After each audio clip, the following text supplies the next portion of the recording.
Kwa leo nitazungumzia sababu 10 au tabia 10 zinazoweza kukupelekea kupata magonjwa ya figo au kukuhatarisha kupata magonjwa ya figo. Tukianza na sababu ya kwanza, kuto kunywa maji ya kutosha.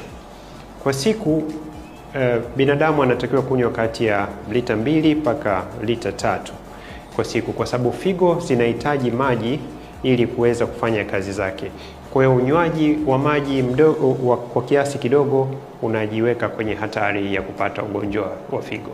Sababu ya pili, utumiaji mwingi wa chumvi. Chumvi ni muhimu kwa matumizi ya kila siku, lakini inashauriwa kutumia zaidi ya gramu 2. Na kwa sababu gani chumvi inaleta matatizo? Chumvi inazuia maji kutotoka ndani ya mwili, na maji yakipanda yanapelekea wewe kupata hatari ya kupata shinikizo la juu la damu, ambayo shinikizo la juu la damu kama nilivyosema awali pale ni moja ya sababu ya watu kupata matatizo ya figo. Sababu ya tatu ni matumizi ya kupitiliza. Sasa naomba mnielewe vizuri. Sisemi dawa za maumivu Diclofenac, diclofenac na zingine kwamba ni mbaya, lakini matumizi yanapozidi, na hasa kwa wagonjwa wetu wenye matatizo ya mgongo, matatizo ya miguu na kadhalika, utumiaji wa mara kwa mara wa hivi vidonge, na kwa kitaalamu vinaitwa non-steroidal anti-inflammatory drugs, kunaweza kukupelekea kupata matatizo ya figo. Sababu ya 4 inaweza kupelekea kusababisha kupata magonjwa ya figo, najua hii haitanifanya niwe maarufu sana, ni unywaji wa pombe wa kupitiliza. Kwa hiyo kwa wale wanaolazimika kabisa kunywa pombe, ni kwamba kama unakunywa wine ni glasi 1 kwa siku, kama unakunywa bia ni chupa 2 kwa kina baba na 1 kwa kina mama, na lisaa 1 kwa chupa, na kwa vinywaji vikali ni shot 1.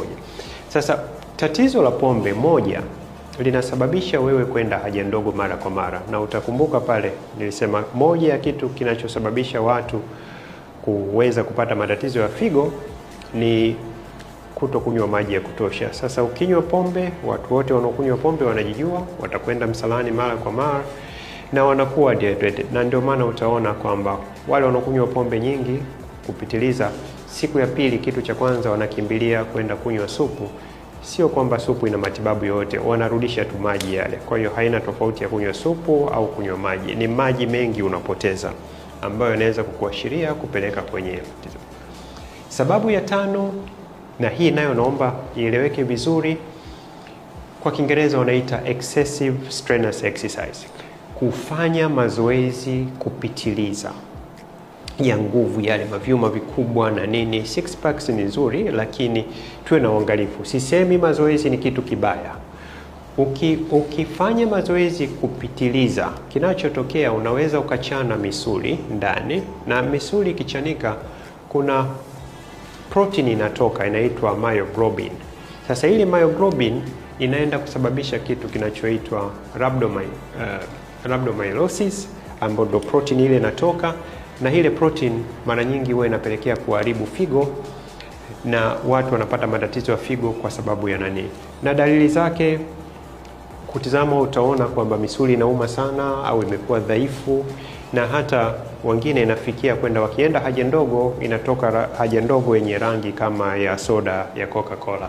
Kwa mazoezi, narudia tena, ni mazuri, lakini usifanye kupitiliza, kwa sababu utachana misuli ndani na itaashiria kutoa hiyo protein inayoitwa myoglobin, ambao unapata ugonjwa unaitwa rhabdomyolysis, na huu unaweza kukupelekea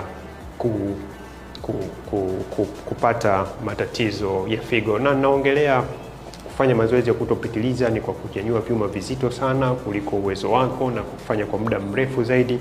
Kwa mazoezi ni kitu kizuri. Siku zote huwa nashauri watu kutembea hatua 10,000 kwa siku, lakini hata ukifanya mazoezi haya mengine kwenye gym, tafadhali fanya kwa tahadhari. Sababu ya 6 inaweza kukupelekea kupata matatizo ya figo ni utumiaji wa dawa za kulevya. Whether ni sindano umetumia, heroin, cocaine, bangi na kadhalika, hii inaharibu mishipa ya damu. Na once ikishaharibu mishipa ya damu, inapelekea kuharibu hata mishipa ya kwenye figo, ambayo itakupelekea kwenda kupata. Kwa hiyo madawa ya kulevya ni tabia ya 6 mbaya ambayo inaweza kukupelekea kupata matatizo ya moyo. Sababu ya 7, kutumia vyakula vyenye sukari nyingi sana. Na hivi vyakula nini vinakupelekea kupata nani? Kwanza, hivi ambavyo vimesindikwa au processed foods vinakupelekea wewe kuongezeka uzito, unakuwa mzito, obese, ambayo inakupelekea kupata either shinikizo la juu la damu au kupata kisukari, ambacho wote tunajua kitakupelekea kupata changamoto ya tatizo la figo. Mtakumbuka vizuri pale mwanzo nilisema sababu kubwa mbili tunazoziona zinazosababisha matatizo ya figo ni high blood pressure, shinikizo la juu la damu, na kisukari. Kwa hiyo ulaji wa vyakula vingi vya kusindika na utumiaji wa sukari unakupeleka kule kuashiria kupata.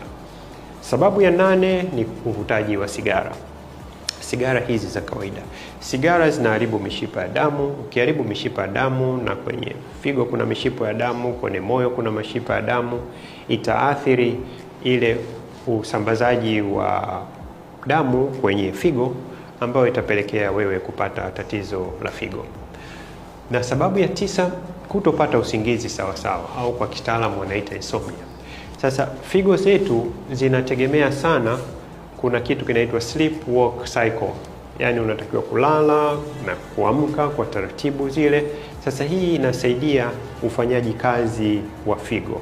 Sasa kutolala sawa sawa na kwenyewe ni moja ya sababu inaweza kukupelekea upate tatizo la figo. Na sababu ya mwisho ya 10 ni ulaji mwingi wa kupitiliza wa nyama, na nyama unarudi kule kule kama kwenye misuli.